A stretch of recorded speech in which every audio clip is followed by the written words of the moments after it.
প্রিয় দেশবাসী, আজ বাংলাদেশ একটি গভীর সংকটময় মুহূর্তের মধ্য দিয়ে যাচ্ছে।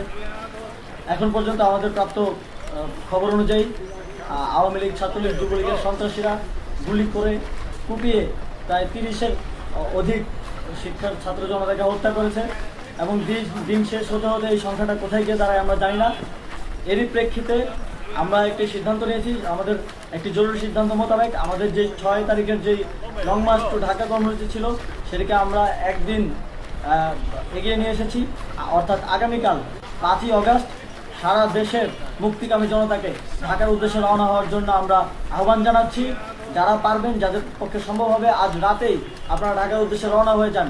আমরা আগামীকাল সারা দেশের মুক্তিকামী জনতাকে ঢাকায় আসার আহ্বান জানাচ্ছি।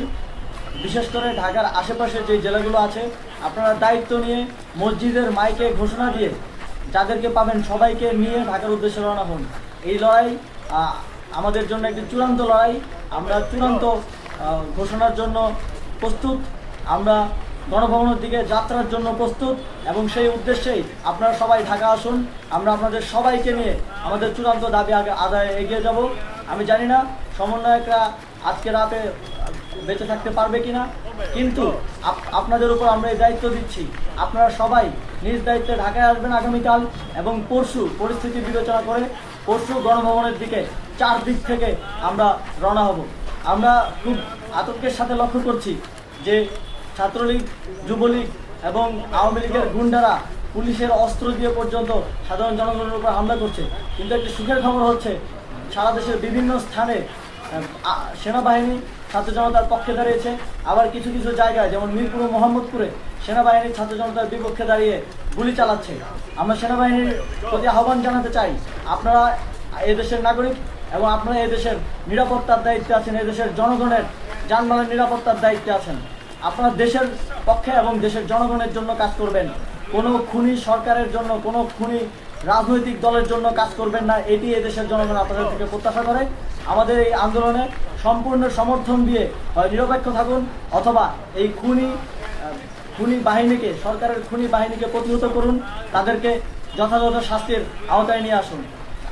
যেই কারফিউ সরকারের পক্ষ থেকে ঘোষণা করা হয়েছে, আমরা স্পষ্টভাবে বলতে চাই, সেনাবাহিনী এই ধরনের কোনো কারফিউ বাস্তবায়নের জন্য মাঠে না নামে। যদি মাঠে নামে তাহলে সেনাবাহিনী স্পষ্টভাবে অফিসিয়ালি জনতার বিরুদ্ধে দাঁড়াবে। আমরা চাই না সরকারের এই ষড়যন্ত্র সেনাবাহিনী পাবি। সেনাবাহিনীকে জনতার বিরুদ্ধে দাঁড়ানোর যে ষড়যন্ত্র সরকার রচনা করছে সেটিতে সেনাবাহিনী পা দিবে না, এই বিশ্বাস আমরা রাখতে চাই।